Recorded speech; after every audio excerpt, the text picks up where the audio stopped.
y para todas. Buenos días. Bueno. Ya me preocupa así cuando la gente no está como animada, ¿verdad? Mire el de al lado para ver si tiene cara de entierro, ¿verdad? Eso es importante. Dele una sonrisa al de al lado, dígale, Dios te ama, dígale una buena noticia esta mañana. A ver, eso. Muy bien. Vamos a compartir esta mañana el tema, ¿verdad? La gran esperanza para mi familia.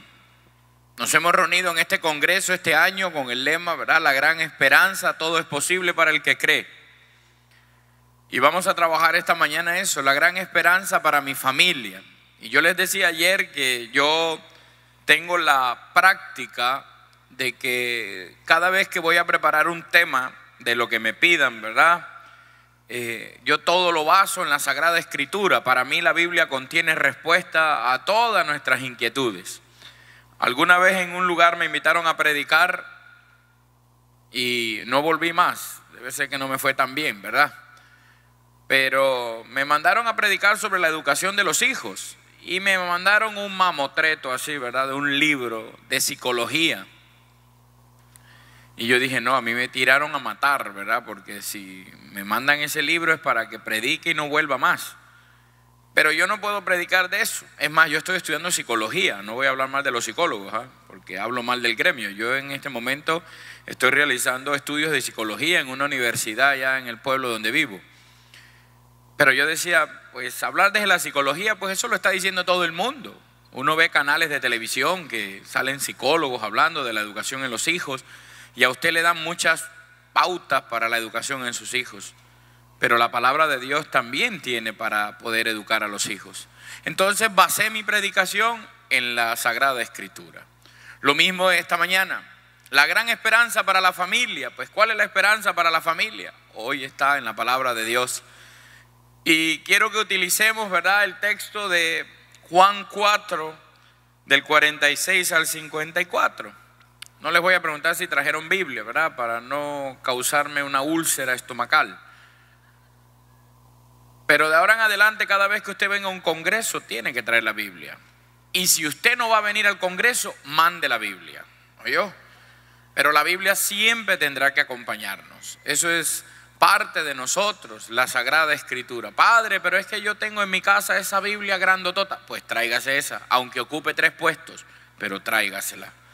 Siempre tenemos que tener la palabra de Dios, ¿verdad? Porque en estos congresos, por lo menos los predicadores, tratamos de que usted tenga contacto con la palabra. Yo lo voy a leer. Dice Juan 4:46, fue de nuevo a Caná de Galilea, donde había convertido el agua en vino. Había allí un funcionario real cuyo hijo estaba enfermo en Cafarnaúm. Al oír que Jesús había llegado de Judea a Galilea, fue a visitarlo y le suplicaba que bajase a sanar a su hijo moribundo. Jesús le dijo, si no ven signos y prodigios, ustedes no creen. El funcionario le dijo, Señor, baja antes que muera mi muchacho. Jesús le dijo, regresa tranquilo que tu hijo sigue vivo. El hombre creyó lo que decía Jesús y se puso en camino. Iba ya bajando cuando sus sirvientes le salieron al encuentro para anunciarle que su muchacho estaba sano. Le preguntó a qué hora se había puesto bien y le dijeron que el día anterior a la 1 se le había pasado la fiebre. Comprobó el padre que era la hora en que Jesús le había dicho que su hijo seguía vivo, y creyó él con toda su familia. Palabra del Señor. Gloria a ti, Señor Jesús. Estamos leyendo el Evangelio según San Juan. Juan tiene una mirada distinta de Jesucristo a los otros evangelistas, a Mateo, Marcos y Lucas. En Mateo, Marcos y Lucas, ¿verdad?, tiene que verse los signos, ¿verdad? Tiene que verse la fe para que haya signos, perdón. En Juan no. En Juan los signos provocan la fe. Y estamos hablando de un signo específico. Y a mí me llama la atención de algo, mis hermanos. Dice el texto que vuelve a Caná de Galilea. ¿Qué era lo que había pasado en Caná de Galilea? Había cambiado ¿qué? El agua en vino. Le había salvado la fiesta a una parejita de recién casados que iban a entrar en una catástrofe porque se había acabado el vino Y eso era impensable en la cultura judía. Podía faltar todo menos el vino. Y el vino era el signo de la alegría. El vino es signo del regocijo. Entonces Jesús va y ayuda a esta pareja a que en este momento de dificultad no pierdan la alegría. Y a mí me llama la atención que vuelve a Caná de Galilea a hacer el mismo signo, no con agua ni con vino, sino en el corazón de un hombre que está viviendo una situación difícil. El texto dice que este hombre subió, porque dice que baja, le pide a Jesús que baja, significa que sube a Cafarnaúm. Va y sube allá, a Caná de Galilea, donde está Jesús. Y este hombre, ¿verdad?, tiene una intención muy especial. Y yo a ustedes, queridas familias que están aquí en esta mañana, y a todos, les quiero hablar sobre eso, sobre nuestro proceso de maduración en la fe.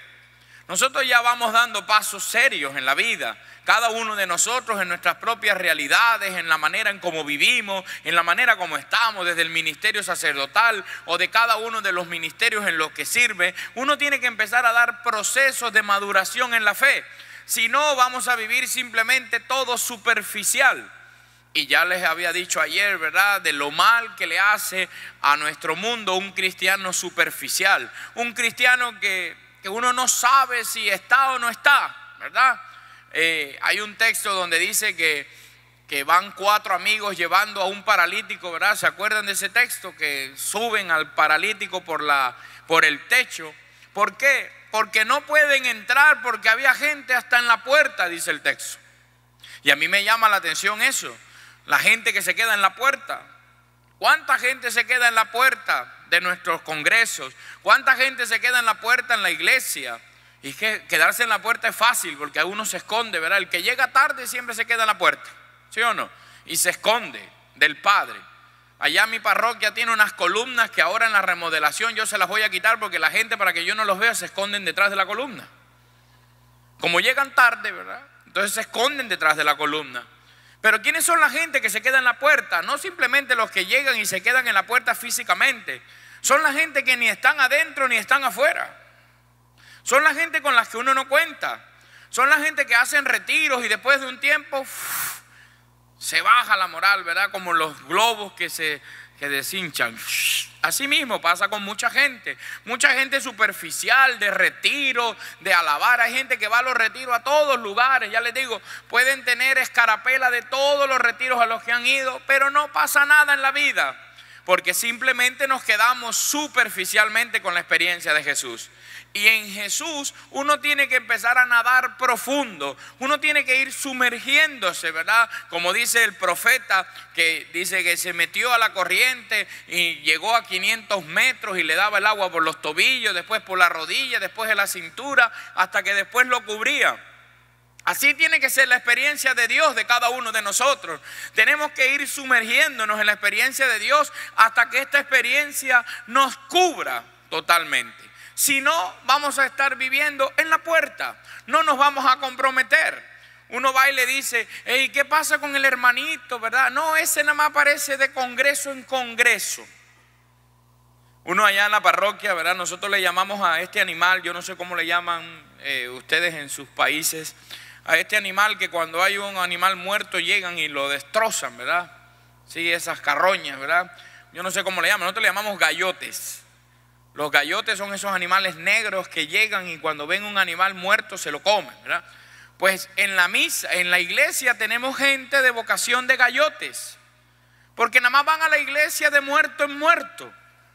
Cuando hay misas de muertos o entierros llegan a la iglesia, tienen vocación de gayotes. Entonces, uno no puede contar con esa gente. Dígame, con la gente que no se compromete usted no puede contar. Usted se imagina que usted le dé la responsabilidad del coro a una persona que no se compromete. Y llegó ayer el congreso, íbamos a empezar el congreso y resulta que el coro nunca llegó porque no son comprometidos. Y aquí estamos viendo el coro, ¿verdad? Que ha empezado, ya es propio el coro, ¿cierto? Y antes había que traer coros de afuera y ahora son propios. Y ahí van poco a poco comprometiéndose. Porque cuando uno vive de verdad un compromiso serio por Jesús, uno lo da todo por Jesús. Pero hay gente que no. Hay gente que dice, ay, es que hoy me va a doler la cabeza, ya no voy a la reunión. Ay, es que hoy van a dar la novela favorita mía, ya no voy al congreso. esa gente no nos sirve realmente. No nos funcionan. Pero ¿saben por qué? Porque son el tipo de gente que no empieza a vivir un proceso de maduración personal en la fe. Y el gran problema nuestro en la iglesia es que no nadamos profundos. Nos quedamos ahí. Yo, después de la Biblia, como libro que yo recomiendo, la Biblia, el mejor libro que yo me he leído en mi vida, es más, hay una profesora en el colegio ahí del pueblo donde yo soy párroco, que le mandó a sus alumnos leer ese libro porque la impactó cuando yo hablé de ese libro. Es un libro pequeñito que se llama Juan Salvador Gaviota. Es el mejor libro que yo me he leído en mi vida después de la Biblia. ¿Y de qué trata? De una gaviota que quiso hacer algo diferente, porque todas las gaviotas hacían siempre lo mismo. Iban de la orilla al cardumen, del cardumen a la orilla. Pero esta gaviota quería volar distinto, quería volar más alto, romper la barrera del tiempo y del espacio, de la velocidad. Y le decían que no, que él había estado llamado a ser gaviota.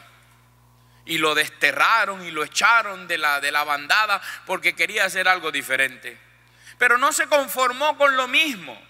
Y hasta el momento, hasta el día en que nosotros no querramos ser gaviotas dentro de la iglesia, que solamente hagan lo mismo.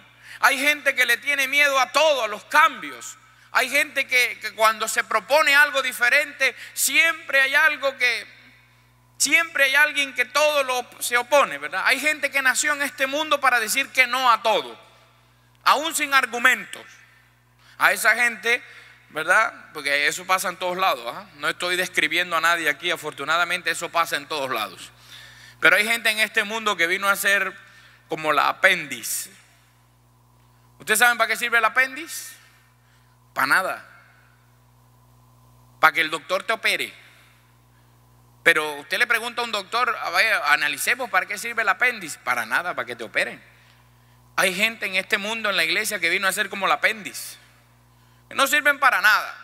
Sirven solo para molestar. Y son gente que no se atreve a nada. Vamos a proponer una gira de evangelización. Ay, no, porque si llueve. ¿Y si no llueve? Vamos a ir a hacer un encuentro de familia. ¿Y si no viene la gente? Hay gente activa. ¿Por qué? ¿Saben por qué? Porque hay gente que no es capaz de dar un paso más. Y hoy este evangelio que acabamos de escuchar quiere ayudarnos a nosotros a dar un paso más en la maduración de la fe. Este hombre sube a Caná de Galilea a encontrarse con Jesús, este funcionario real que no está dentro del grupo. Ojo, que eso es lo importante. Este hombre no está dentro del grupo de los discípulos. Este hombre no pertenece a la casta selecta de los cristianos. Porque es que hay un gran error que nosotros tenemos. Que nosotros pensamos que porque venimos a los congresos que organiza el padre Machado, nosotros ya tenemos derecho a decir quién sí y quién no. Como ya yo hice Maús, entonces yo puedo decir quién sí y quién no. Mucho cuidado con eso. Que nosotros no somos jueces. Nosotros no podemos decirle a quién sí y quién no. A mí una de las cosas que me gusta de Maús, de mi parroquia, es que el currículum que hay de los que asisten a Emaús no es nada envidiable. Nada envidiable. Ahí está lo peorcito de lo peorcito. Claro que sí. Hombres que antes tenían una vida disoluta están ahí. Yo recuerdo la primera vez en mi pueblo, pues el 3 de noviembre, que es el Día de la Patria, decidimos salir a desfilar con los colegios y todo. Y salieron todos los primeros 30 que hicimos en Emaús. Y todos uniformados ahí para caminar ante el pueblo, a decirle al pueblo que estaba ocurriendo algo diferente. Y yo estaba parado y se me acerca una persona del pueblo. Que el día que se muera hay que utilizar 2 ataúdes. Uno para ella y el otro para la lengua, ¿verdad? Sí, sí. Ella puede, si comulgara, podría comulgar desde su casa, no necesita ir a la iglesia. Y se me acerca y me dice: padre, si usted supiera la clase de gente que va ahí, no los tendría en la iglesia. Y yo miré a esa persona y le dije, es que yo sé la clase de gente que está ahí. Pero si así fuera, yo hace rato le hubiese pedido a Dios que mandara un rayo y acabara en este pueblo con mucha gente que se cree Dios y capaz de juzgar a los demás, no viendo que ellos son peores. Cuando ella se dio cuenta que le dije eso, y sí, ¿verdad, padre? Porque hay gente que critica todo en esta vida. Ya cuando se dio cuenta que le di ahí, ¡pa! Porque es verdad.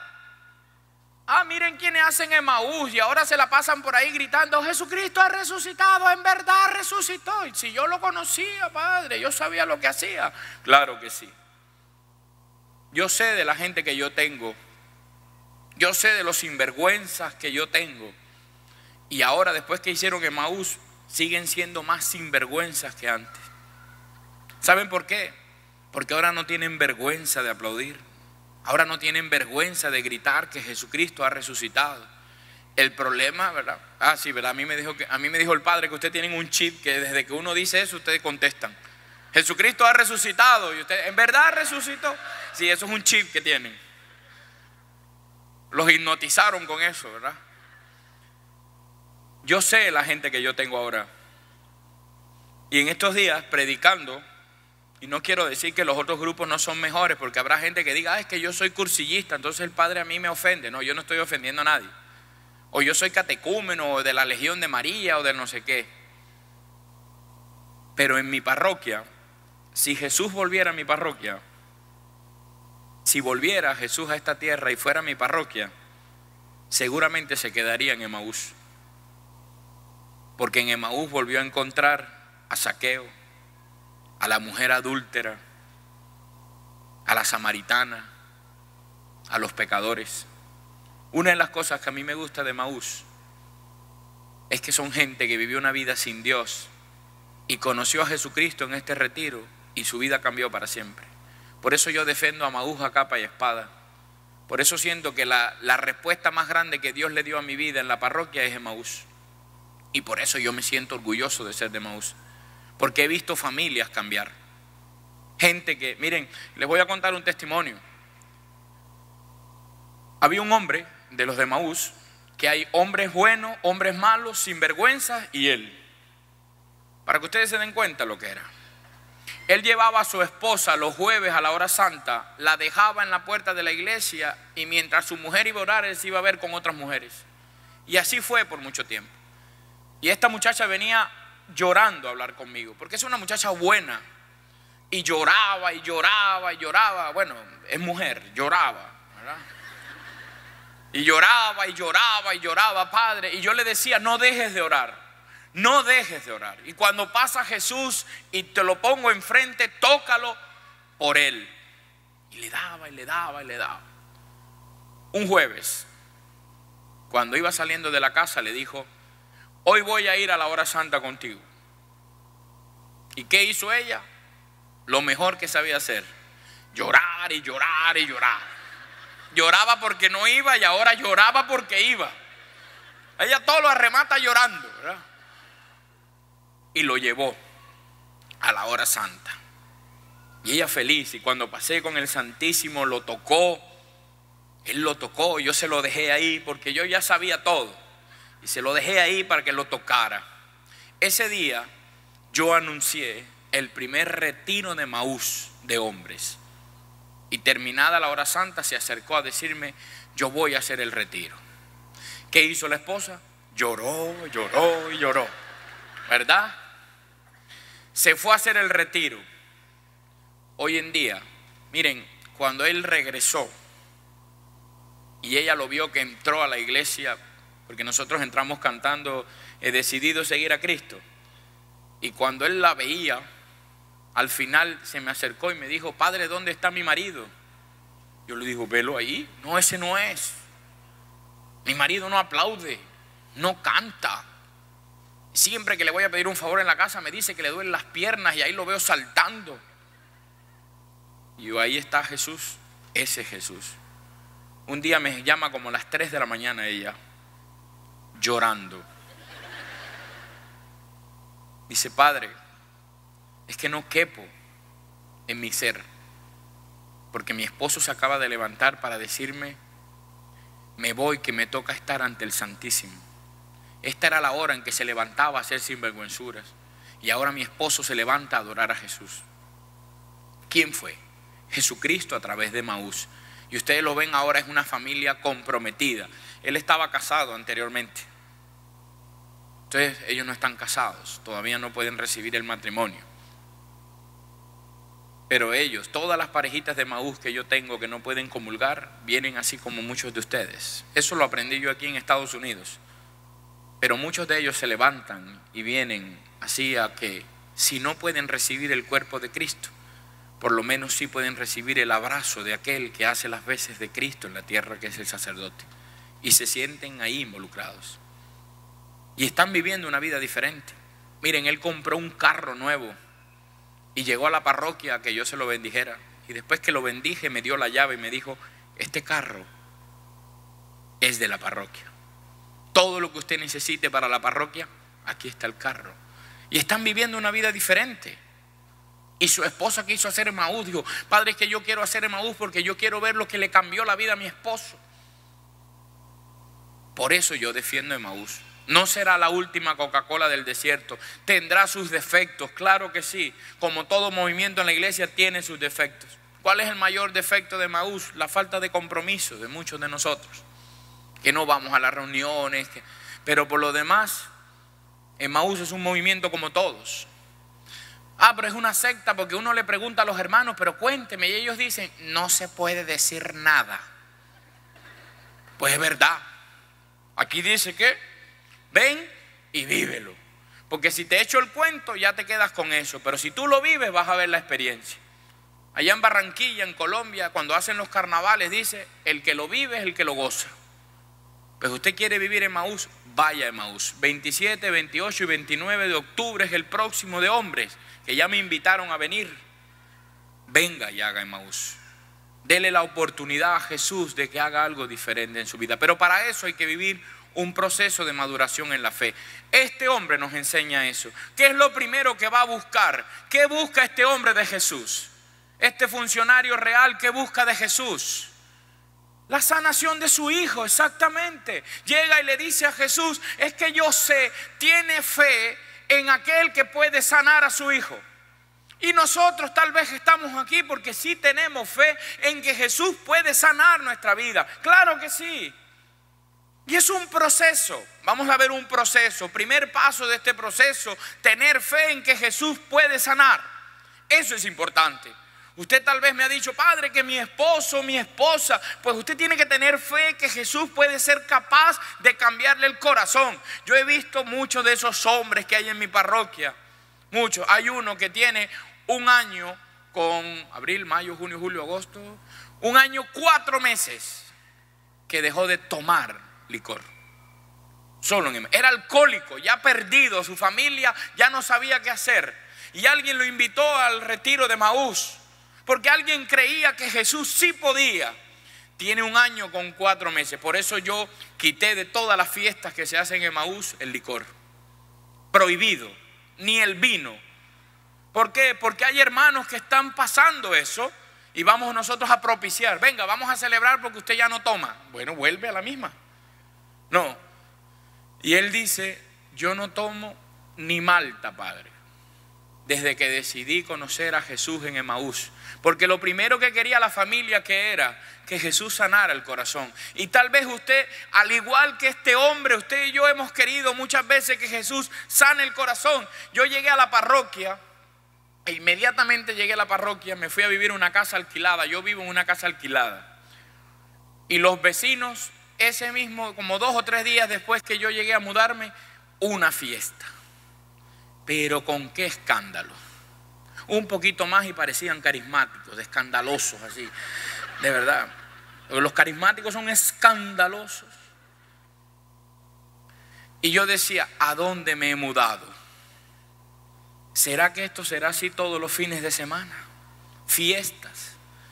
Y bueno, ahí me quedé y me hice muy amigo de los vecinos. 2 o 3 meses después, a esta vecina mía le detectaron cáncer. Y me pedía oración, oración, oración.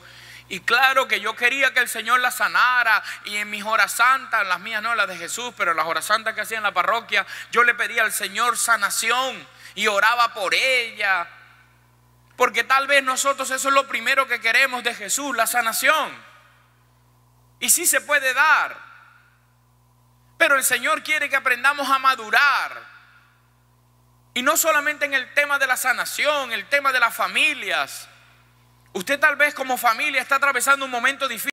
Acérquese a Jesús, pero vaya viviendo el proceso que Jesús le está enseñando con este hombre. Este hombre fue a buscar a Jesús para ser sanado. Señor, baja, porque mi hijo se está muriendo. Y a mí me gusta la reacción de Jesús. Jesús, ¿qué le dice? Es que ustedes nada más quieren signos y prodigios. No es un reclamo de Jesús. Jesús le está diciendo a los que están reunidos en el congreso en Wichita que es que hay que dar un paso más. Tiene que haber un paso más. No necesariamente Jesús tenía que bajar, le dijo al hombre. Es que tienes que creer. Pero este hombre es insistente, porque le dice, baja porque mi hijo se muere. Una de las cosas que nosotros no hacemos en la oración es la insistencia. Anoche muchos de ustedes, cuando Jesús pasaba, ay Señor, yo te pido por mi marido. Pero llegó a la casa y seguramente se puso usted a pelear con él. Así no lo va a conquistar para Jesús. Es que yo quiero, Jesús, que mi esposo me acompañe. Pero seguramente hoy en la mañana usted no le hizo la misma oración a Jesús. Y mañana no le hará la misma oración. Es que no es mágica las cosas de la iglesia. Las cosas espirituales no son mágicas. Es que Dios no me contesta. No, es que Dios sabe dar a quien le pide. Pero usted le puede decir a Dios, es que yo quiero que mi esposo venga, y no le vuelve a pedir más. Dios no sabe si usted tiene esa firme decisión de seguir orando por eso. Por eso Jesús le dice a este hombre, es que ustedes quieren signos. Si es que yo estoy aquí. Yo tengo una imagen que me gusta mucho, que encontré, un Jesús durmiendo en la barca. ¿Se acuerdan ese episodio? Iba Jesús dormido y comenzaron las tormentas y los discípulos se desesperaron. Y lo despertaron, Señor, mira, y Jesús se paró y les dio, fue una trapeada a ellos. No se hubieran quedado tranquilos. Y Jesús le dijo, hombres de poca fe, y le dijo al mar, hey, silencio, que voy a seguir durmiendo. Y se volvió a dormir. ¿Sí o no? ¿Se calmó o no se calmó la tempestad? ¿Sabe lo que usted tiene que hacer?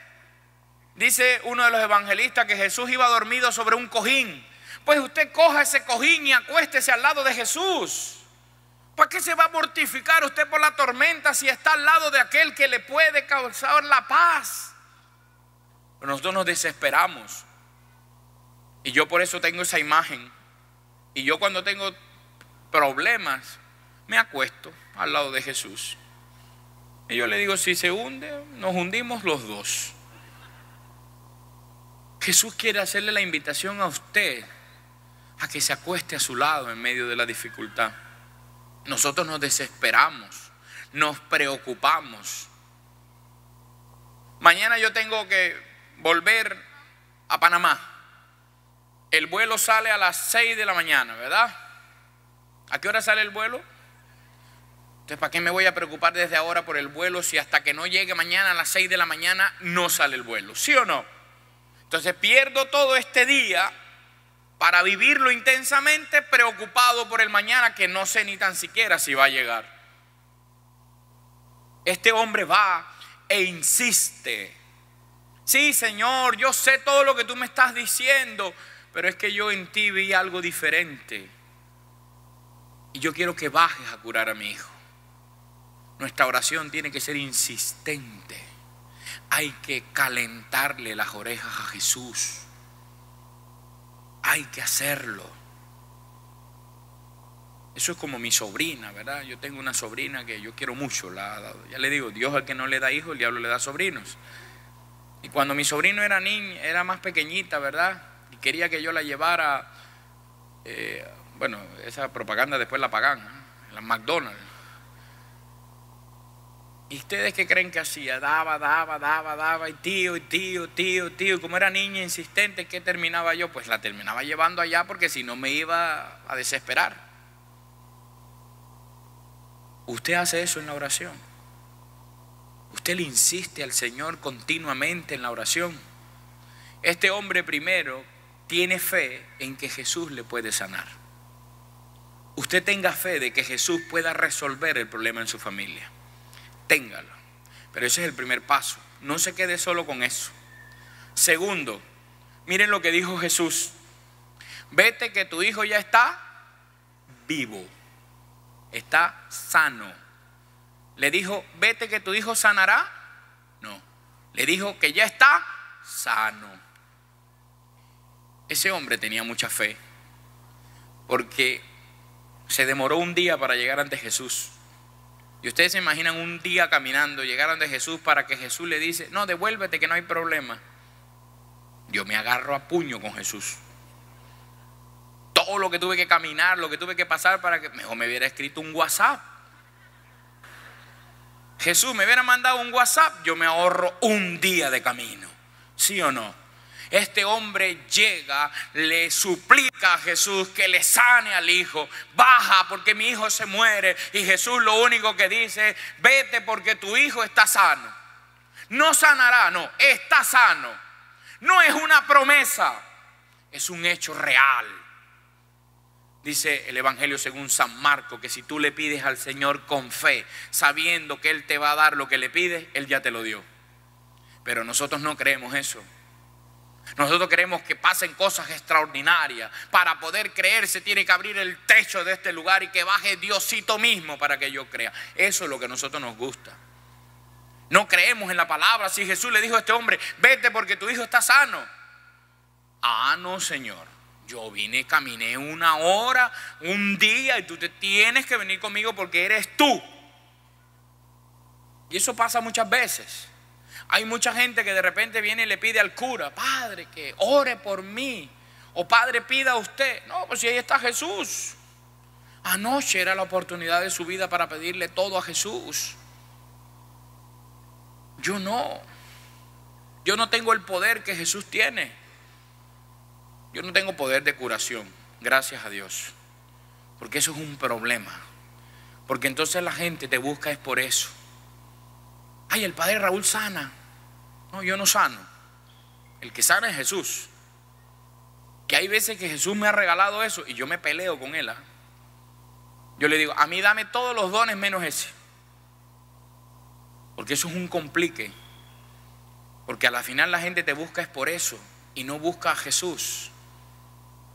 Es que usted puede en este momento cerrar los ojos y pedirle al Señor que la sane y la va a sanar si usted tiene fe. Si no, usted me va a querer llevar para su casa. Como Jesús, como este hombre. Hoy Jesús quiere que nosotros demos un paso más. ¿Tiene usted fe para que Jesús sane, sí o no? Claro que sí. Pero ahora hay que creer en la palabra de Jesús. Y Jesús le dijo a este hombre, vete porque tu hijo ya está sano. Pero Señor, no, vete. Pero vete porque tu hijo ya está sano. No es una promesa lo que Jesús te hace, es una realidad. Y este hombre, ¿qué hace? Confía, cree en la palabra de Jesús. Cuando Pedro estaba secando las redes y el Señor vino y le pidió la barca y se lo llevó porque Pedro le tenía miedo al agua. Los judíos le temen al mar porque decían que en el mar vivía el Leviatán, el demonio. Y Pedro nada más iba de ahí a ahí. Y el Señor viene y le dice, ¿sabes qué? Vamos mar adentro. A Pedro le hizo así. Claro, no están acostumbrados, le tienen miedo al mar. ¿Por qué ustedes creen que quiso caminar sobre el mar? Porque estaba caminando sobre sus miedos. Y cuando Jesús se lleva a Pedro más allá y le dice, echa las redes a la derecha. Y Pedro se ríe porque Pedro es pescador y dice, maestro, es que las redes se echan a la izquierda. Pedro, hazlo. Maestro, tú eres carpintero, tú sabes de madera, yo soy pescador, sé del mar. Pero Pedro le hace caso a la palabra de Jesús. ¿Y saben lo que ocurrió ese día? ¿Cuál fue el milagro? No la pesca milagrosa. Ese no fue el milagro. El milagro fue que el que más sabe le hizo caso al que más puede. Ese fue el milagro, que Pedro le hizo caso a Jesús, escuchó la palabra de Jesús. Y hoy, en este proceso de fe que usted y yo estamos viviendo en nuestra familia, con la esperanza de hacer una familia nueva, hay que creer que Jesús puede sanar, sí, pero también tengo que creer en la palabra de Jesús, porque es palabra de vida eterna. Y si el Señor hoy te está diciendo, has venido a este encuentro a pedirme por una sanación física, o por tu esposo, o por tu esposa, o por tu hijo, vete, porque tu esposo, o tu esposa, o tus hijos ya son sanos.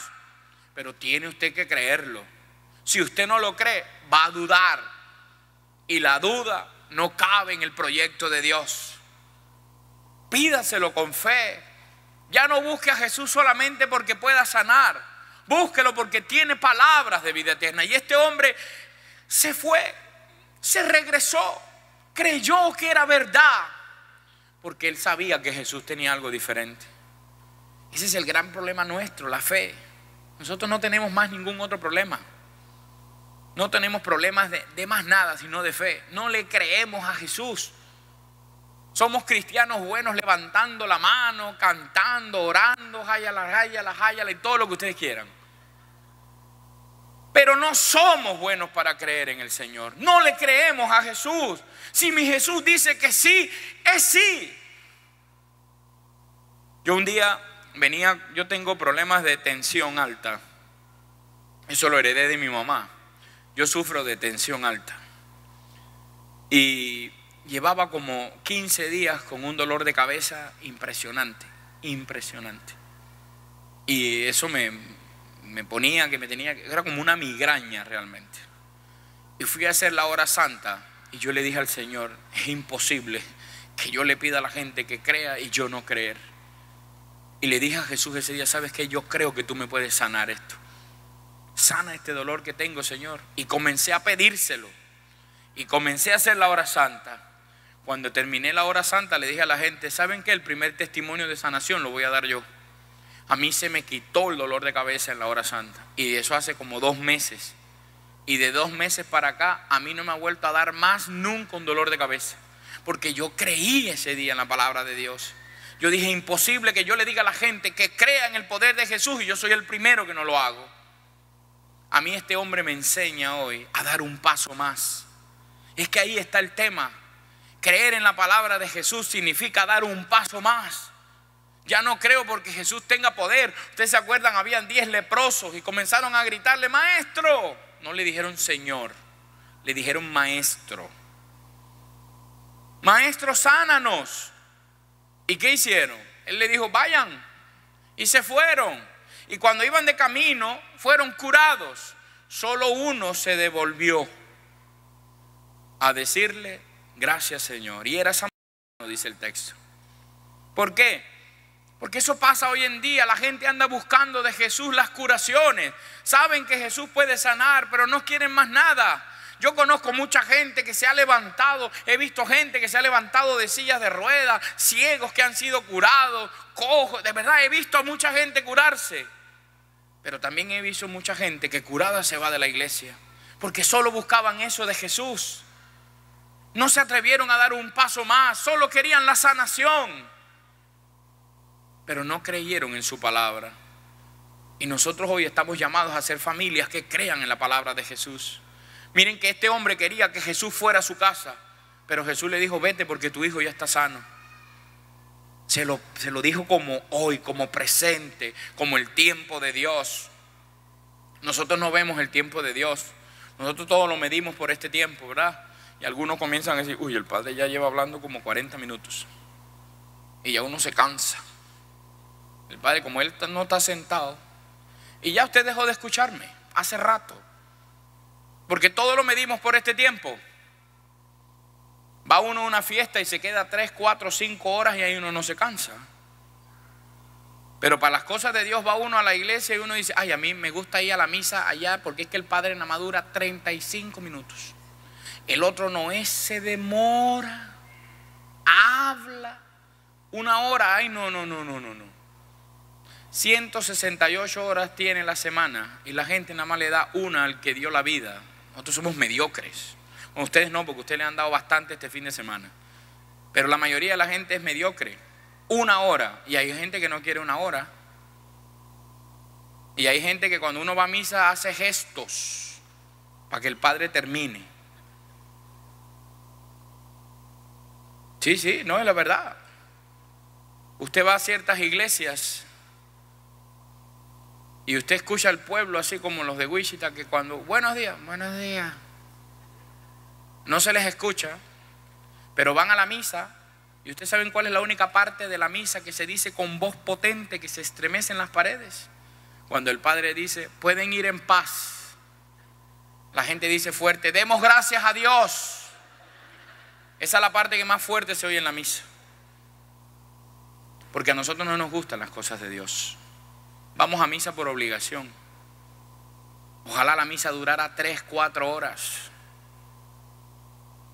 Yo le digo a los míos, es que hay gente que dice, es que a mí me gusta la misa del Padre Raúl. ¿Por qué le gusta la misa del Padre Raúl? Por la predicación.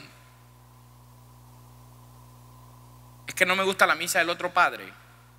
Yo viví en una parroquia con otro padre y la gente llamaba, ¿quién va a decir la misa? Y yo le decía, un padre. ¿Cuál? No sé.